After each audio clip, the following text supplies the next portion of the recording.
Imagine living on a vast farm where the air is fresh, the nights are filled with stars, and life seems to pass by peacefully. But then, strange things begin to happen. Unexplainable lights in the sky, bizarre phenomena that defy logic. It starts with the mysterious disappearances of livestock, followed by odd creatures appearing in the dead of night, and signs of a presence beyond human comprehension. The story of the Sherman family will take you into a world of intrigue, where reality and the supernatural collide, making you question whether what they witnessed was real or simply a never-ending nightmare. As dark figures and mysterious lights begin to haunt the family, they have no choice but to confront something they cannot explain, something that seems to be watching and challenging all their efforts. So, what is really happening on this land? Could it be that an invisible force is controlling everything? Or are these just strange natural phenomena we cannot yet understand? This story will open a door to a world full of mystery, where the miraculous and the terrifying coexist. Get ready to face supernatural events you'll never forget. From UFOs, wormholes and cryptids to cattle mutilations and poltergeist activity, a remote property in northern Utah has been described as a Disneyland for paranormal and supernatural phenomena. It's a case that has turned the heads of even the most dedicated skeptics. And these are the strange tales that have emerged from Skinwalker Ranch. Utah, particularly northern Utah and the Winter Basin, is considered one of the most active paranormal and supernatural hotspots in the world. From unidentified lights in the sky to bizarre humanoid figures and even Bigfoot sightings, this region is steeped in oddities. Its long history of high strangeness dates back to the earliest human settlements. 3 out of every 4 people living in this area have experienced something extraordinary. And for those merely passing through, there's an undeniable sense that the dusty roads and barren landscapes hide a dark, unsettling secret. Much of the strange activity surrounding Skinwalker Ranch is concentrated in the basin, but some locals believe there's an epicenter, a core from which all these bizarre phenomena seem to emanate. Nestled within this eerie zone is a picturesque 480-acre ranch located about 100 miles east of Salt Lake City. Like most properties, the ranch would typically be known by the name of its current owner, but over time it became infamous by another name, Skinwalker Ranch. The Ute people have long believed that the land is cursed, a belief rooted in an ancient tale of animosity between the Utes and the Navajo tribe. According to Ute tradition, the ranch lies in the direct path of the Skinwalker, a shape-shifting, malevolent spirit. Because of this, Ute tribal members were, and still are, forbidden from stepping foot on the land.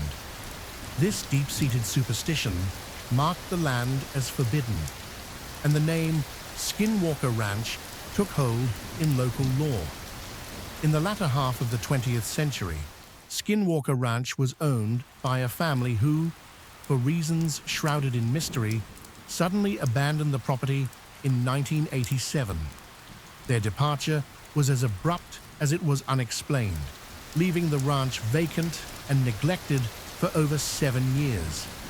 That is, until 1994, when John and Gwen Sherman, along with their 2 children, purchased the property. At first glance, the couple thought they had found the perfect home, a secluded slice of land bordered by a high ridge to the north, offering stunning views of sprawling green pastures, dense thickets of wild woodland, and a gently flowing creek to the south. It was a place that seemed to embody tranquility and peace, almost as if untouched by time. John, a skilled cattle breeder, had big dreams for the ranch. He saw the property as an opportunity to expand his business, providing not only the space he needed, but also the privacy and security that could elevate his work to the next level. What was even more alluring was the price. He had purchased the land for a fraction of its actual worth, almost too good to be true. As he signed the paperwork, a mixture of excitement and disbelief washed over him, unaware that the dream he had just embraced was about to lead him into a nightmare of unexplained horrors. What John now held in the palm of his hand was not just a deed to a piece of land, it was the embodiment of his dreams, his ambitions, his future. Little did he know that the very land he had just purchased would soon threaten to unravel everything he had worked for, not just financially, but psychologically as well. When John and Gwen first visited the property, they were prepared for the typical signs of neglect. The main homestead was in disrepair, as expected, considering it had been abandoned for years. What they hadn't anticipated, however, was the strange and unsettling level of security. Deadbolts secured not only the front and back doors, but also interior doors and all the windows. The front and rear entrances were reinforced with heavy-duty chains, fastened to massive metal rungs embedded deep into the walls. It wasn't hard to figure out that these had likely been used to chain large, powerful guard dogs. Though unnerved by the oddities, John and Gwen shrugged them off. They assumed the previous owners, an elderly couple, had been excessively paranoid and overprotective, perhaps due to their eccentric nature.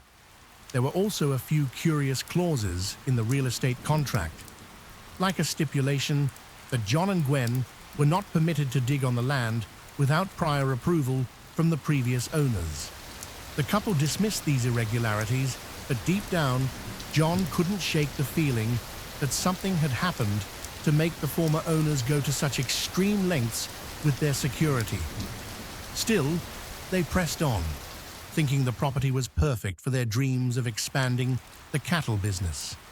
They hadn't yet realized that this seemingly idyllic ranch was hiding secrets far darker and stranger than they could have imagined.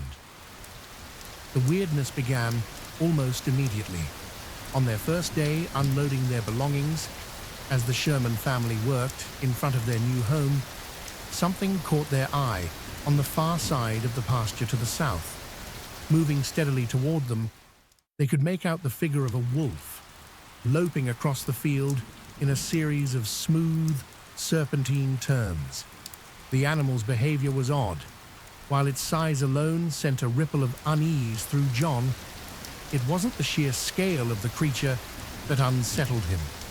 At least 3 times the size of a typical wolf, the creature seemed almost too calm.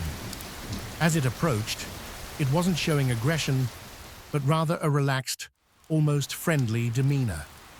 The wolf paused about 50 yards away, sniffing the air as it fixed its intelligent, piercing blue eyes on the family. Then, without a hint of hesitation, it padded toward them in a manner that felt entirely casual, like a dog eager to greet new friends. It wagged its tail and slowly closed the distance between itself and the family, completely unafraid.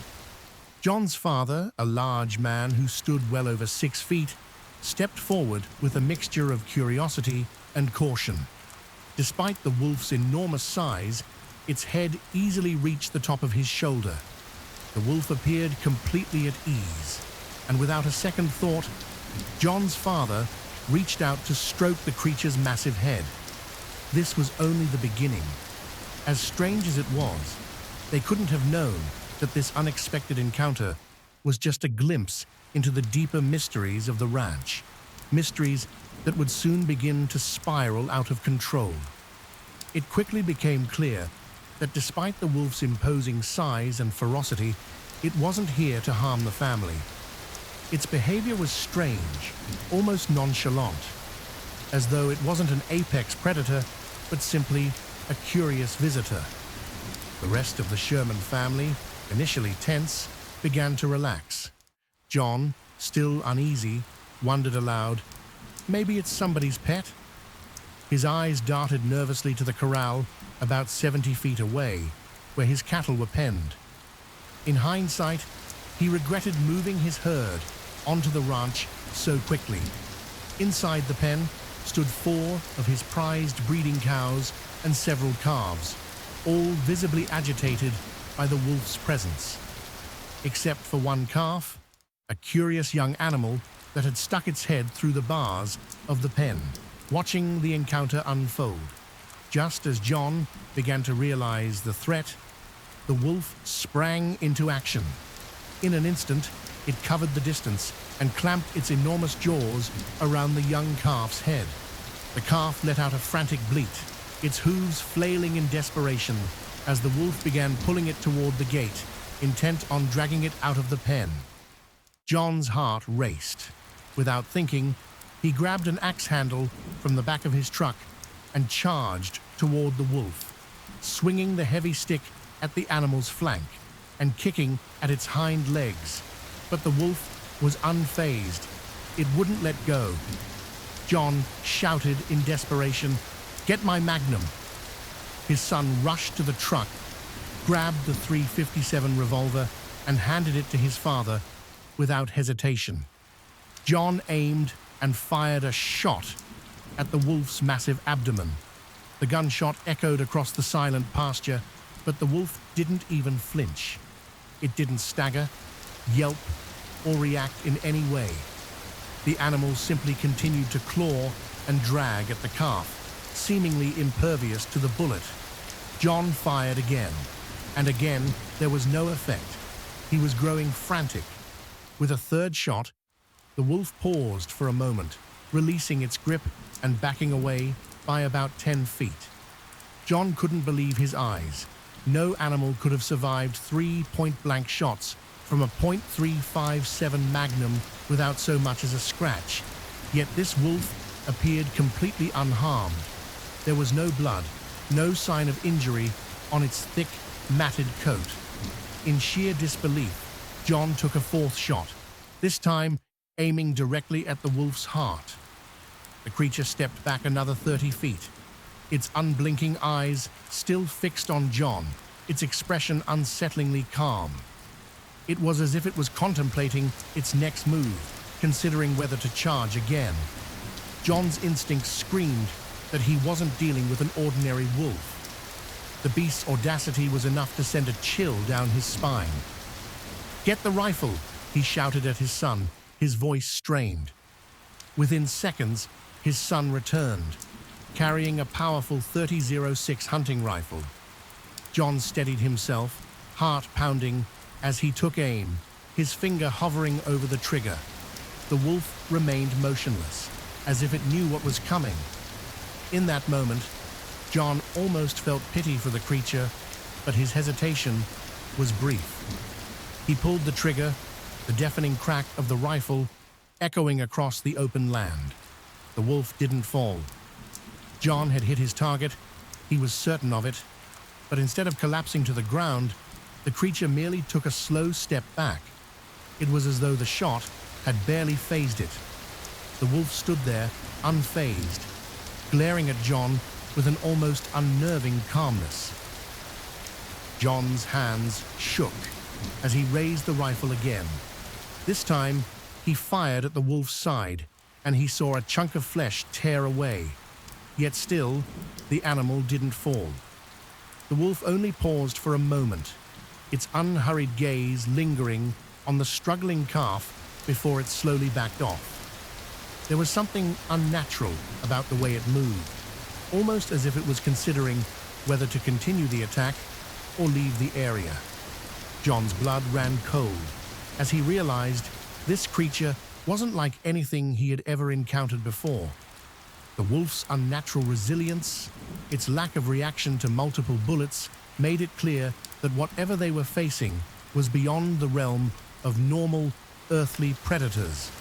And as it stood there in the vast, empty pasture, an eerie silence descended over the land, leaving the Sherman family to wonder just how far the mysteries of Skinwalker Ranch could stretch. The wolf, after a long, calculating pause, turned and trotted back in the direction from which it came. John stood frozen in disbelief. His heart was pounding, his mind racing to make sense of what had just unfolded. He knew he could not let such a large and strange predator roam freely on his land if he intended to breed cattle. Reluctantly, he called to his teenage son, urging him to follow. Together, they set off, determined to track the wolf down.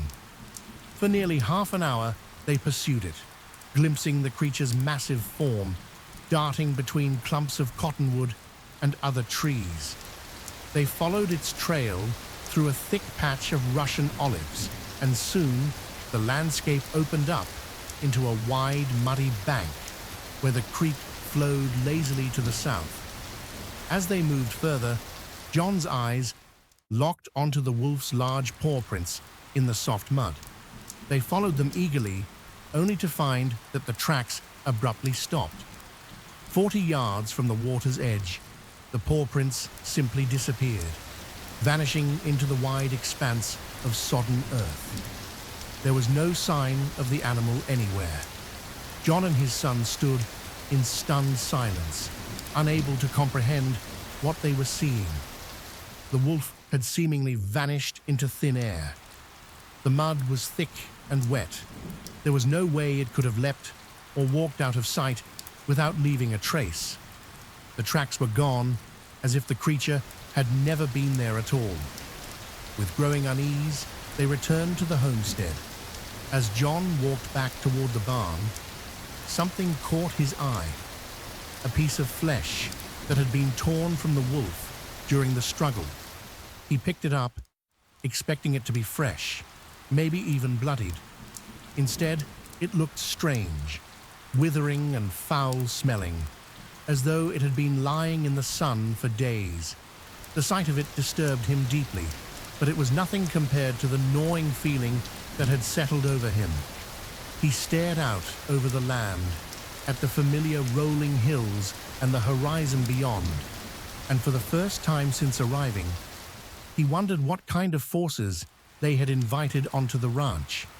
That was just the beginning. Over the next few weeks, life on the ranch proceeded with an odd sense of normalcy, except for a few bizarre occurrences, all of which seemed to center around Gwen. At first, she kept these strange happenings to herself, unsure of what to make of them. But the more they happened, the more unsettling they became.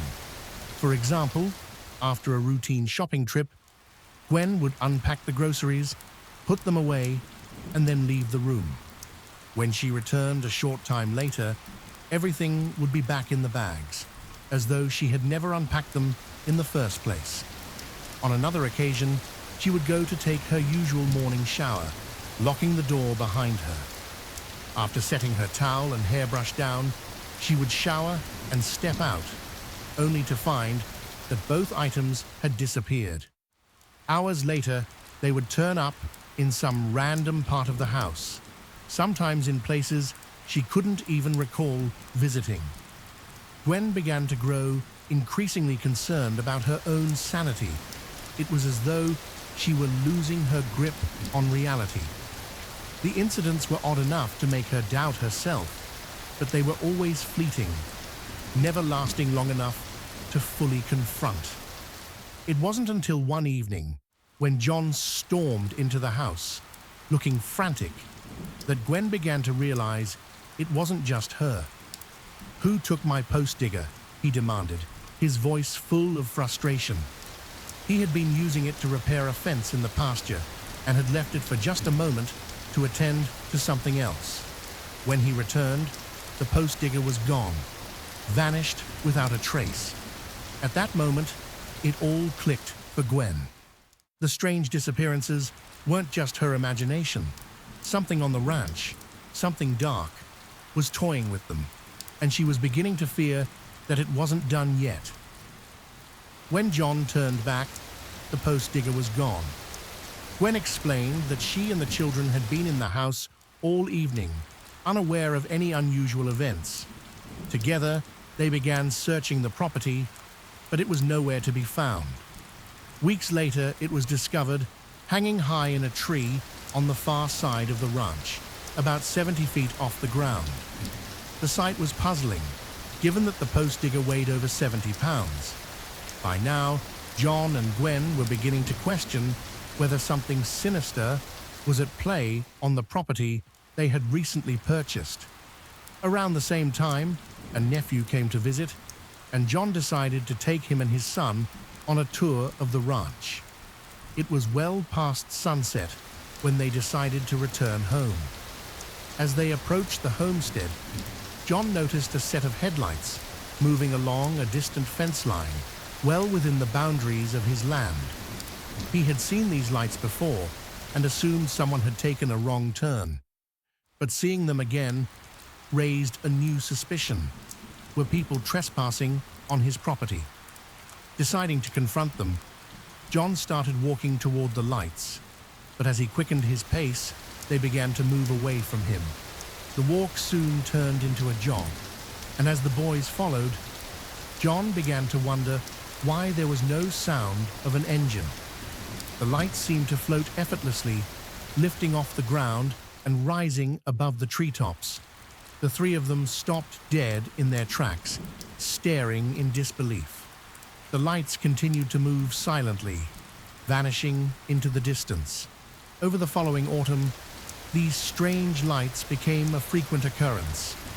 John began to notice the activity seemed to intensify with the arrival of his prized Simmental and Angus cattle, adding a sense of foreboding to the mystery. What had started as an odd occurrence now seemed to be escalating, and it wasn't long before things took a darker turn. With winter setting in, severe snowstorms battered the region. John found himself out at all hours, rounding up cattle that had wandered too far. One late evening, he set out on horseback to find one of his prized Angus cows, which had been missing for almost a full day. He had scoured the ranch, but there was one dense area of woodland to the southwest that still needed searching. As he approached the trees, John breathed a sigh of relief upon spotting unmistakable hoofprints in the deep snow. He now knew he was close, and it was only a matter of time before he found her. But as he examined the tracks, something caught his attention. The spacing between the hoofprints indicated the cow had been running at full speed, as if fleeing from something. This was odd behavior for a cow, especially during a snowstorm. John paused for a moment, pondering what could have caused such a frantic sprint. While it was unlikely a predator would be hunting in such harsh conditions, it wasn't impossible. However, when he reached the tree line, he saw only one set of tracks. Nothing else.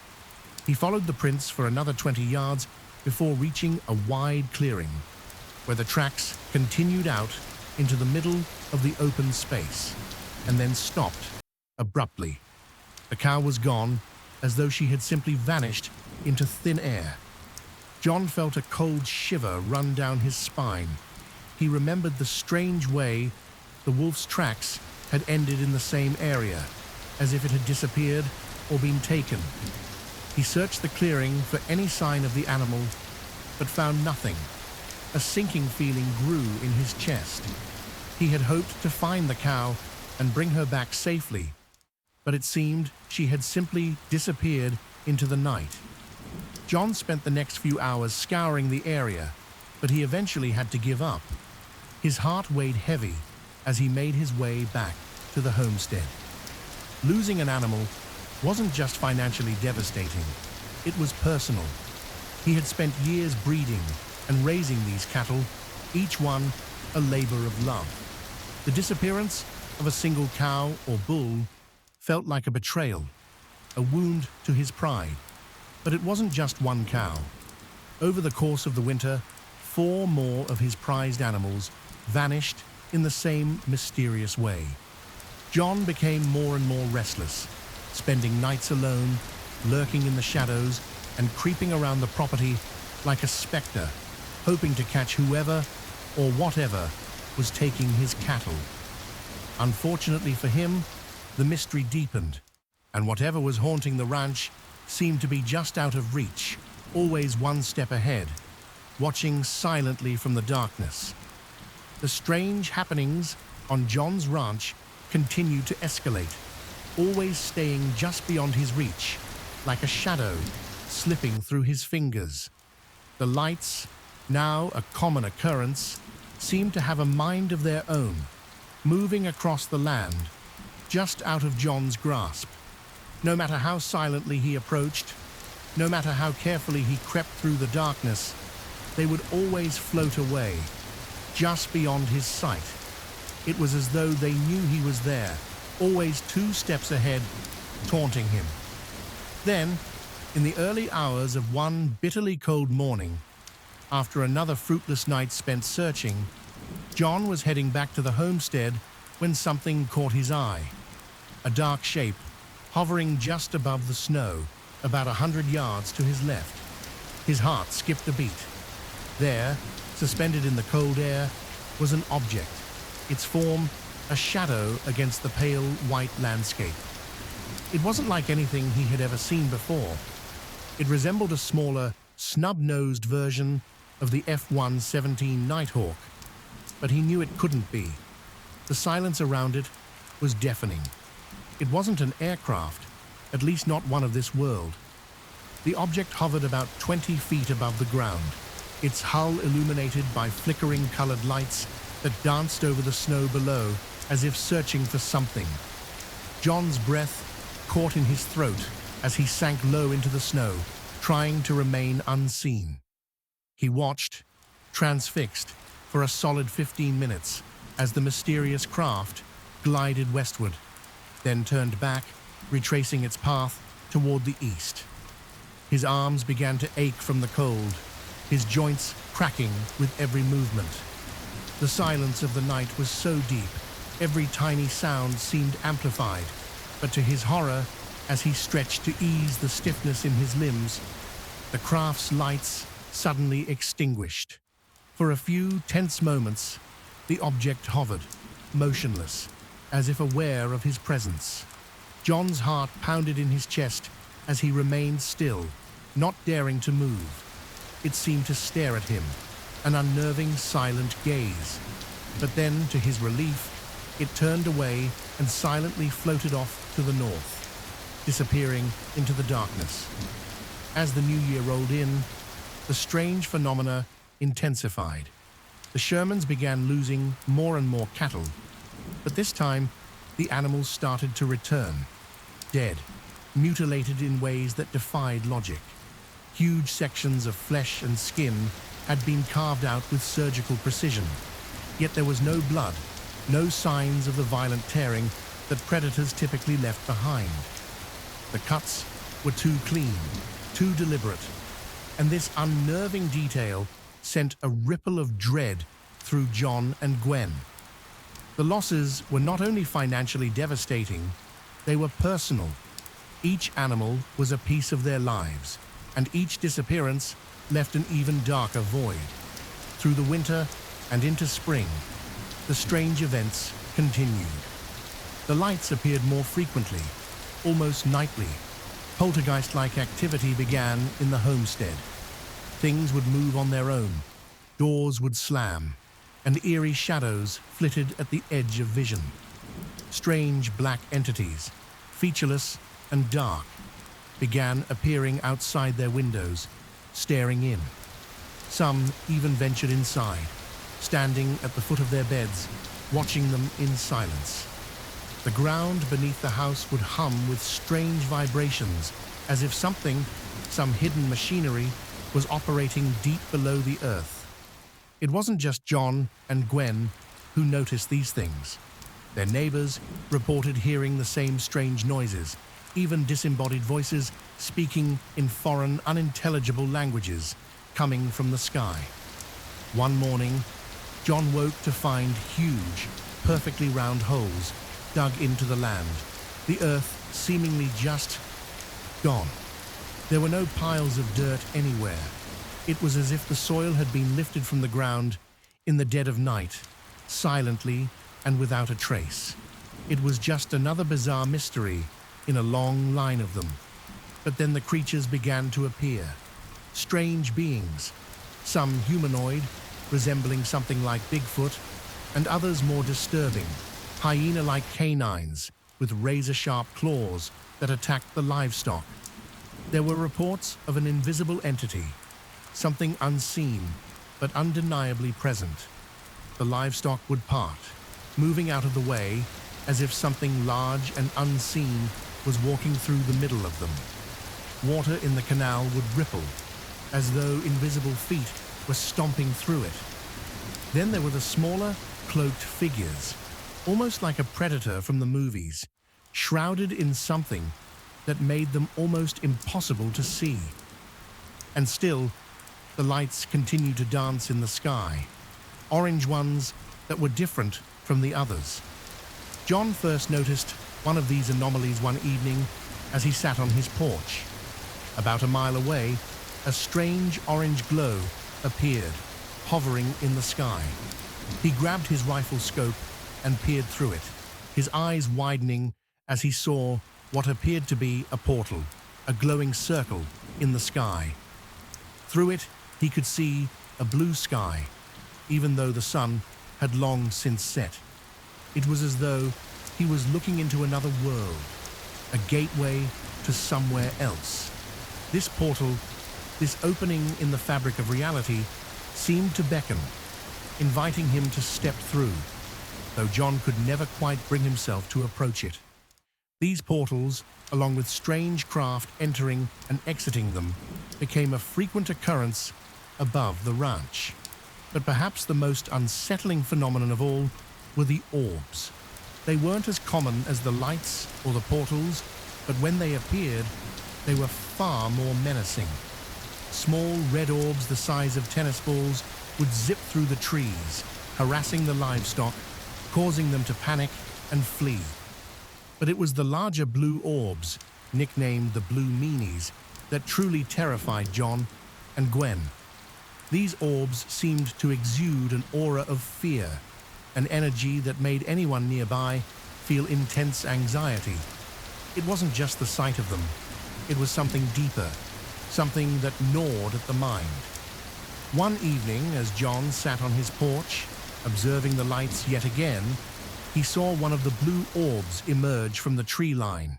His heart sank. The orb moved slowly, deliberately, heading straight toward him. This wasn't just another light in the sky, it was something different, something dangerous. John's breath caught in his throat as the orb drew closer, its eerie blue glow growing brighter. He stood, uncertain of what to do. The ranch, once his sanctuary, now felt like a prison, haunted by things he couldn't understand, things he could never escape. 3 of John's best hunting dogs sat loyally by his side, their eyes locked on the ominous blue orb as it hovered just beyond the tree line. The moment they saw it, a primal instinct took over. They growled low, a guttural sound, filled with warning. And then, without hesitation, they sprang into action, chasing the orb back into the shadows of the woods. John watched them go, feeling a fleeting sense of triumph.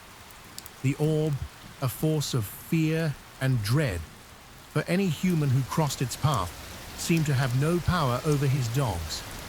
The small victory gave him a brief sense of relief, as though, for once, the tables had turned. But that relief was short-lived. From the darkness of the trees came the sound of 3 sharp, pained yelps, a cry of distress that cut through the stillness of the night. Then, all fell silent. John stood frozen, his breath caught in his throat. Hours passed, but his dogs never returned. He waited, too terrified to venture out into the woods in the dead of night, fearing what might have happened to them. In the morning, he and his son ventured into the trees, hoping for some sign of the dog's return. But what they found stopped them cold. The ground where they had last seen the dogs was now bare, save for 3 smoldering piles of flesh, perfectly cauterized as though burned by some unnatural force. The cool morning air carried a faint, acrid smell, the remains of his loyal companions reduced to nothing more than ash and bone. John's heart sank. He stood there in shock, the weight of the moment sinking in. This was no longer just an inconvenience or a strange series of events. It was something far darker, something he could no longer ignore. The thing, whatever it was, had crossed a line. The death of his dogs shattered what little resolve the Shermans had left. They had been living in a nightmare for the better part of 2 years, never getting a full night's sleep. Their children struggling in school, Gwen losing her job in town. The family had been forced to sleep together in one room, huddled in fear, as strange phenomena began to invade their home, night after night.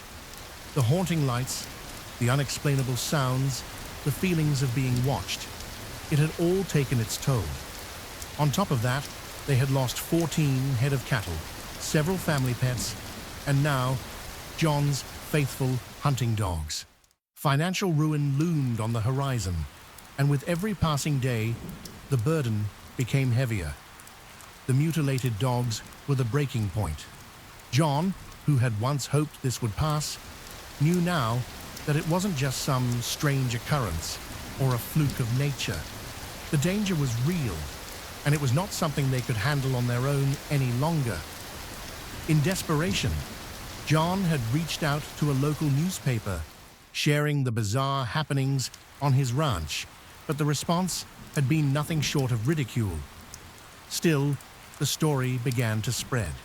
It caught the attention of other publications, but most importantly, it piqued the interest of a man who had long been fascinated by the unknown, Robert Bigelow. A billionaire businessman with a keen interest in paranormal phenomena, Bigelow had recently invested millions in establishing the National Institute for Discovery Science, NIDS, a team specifically tasked with investigating cases of high strangeness. Bigelow reached out to John with an offer to buy the ranch. The Shermans, broken and overwhelmed, had little choice but to accept. By the summer of 1996, the family had vacated the property, leaving behind years of memories and a land now stained with inexplicable horrors.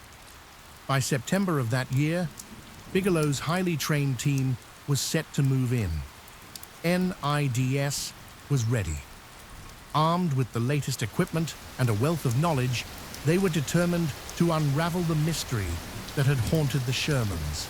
What awaited them, however, was beyond anyone's expectations. The phenomena they would encounter on the ranch would be as bizarre, terrifying, and unfathomable as anything the Shermans had endured. And this time, things were about to change. The hunter, the invisible force tormenting the land, would no longer be safe in the shadows. It was about to meet its match. The highly equipped team of investigators, with their knowledge and technology, were ready to confront it head-on. The tables had turned, and for the first time in years, the Shermans were no longer the ones living in fear. They were watching as the forces that had tormented them now found themselves the prey. The hunter had become the hunted. The Shermans' time on the ranch had come to a close, but the mysteries that plagued their land did not vanish with their departure. The strange lights, the bizarre creatures, and the eerie events continued to defy all explanation, even under the watchful eye of the well-funded team that came in their place. The ranch, now under new ownership, became a battleground between the unknown and those brave enough to confront it. Though the Shermans found some relief in leaving, they knew that the true nature of the phenomena they had endured may never be fully understood. Their experiences, strange and terrifying as they were, became a part of a larger, unanswered question that continues to intrigue and haunt those who hear it. The land, with all its secrets, still holds its mystery close, waiting for the next person willing to uncover the truth or be consumed by it. In the end, the ranch serves as a reminder. Some forces in this world, or beyond it, are too vast and too strange for us to comprehend. What happened on the Sherman Ranch may never have a clear answer, but one thing is certain.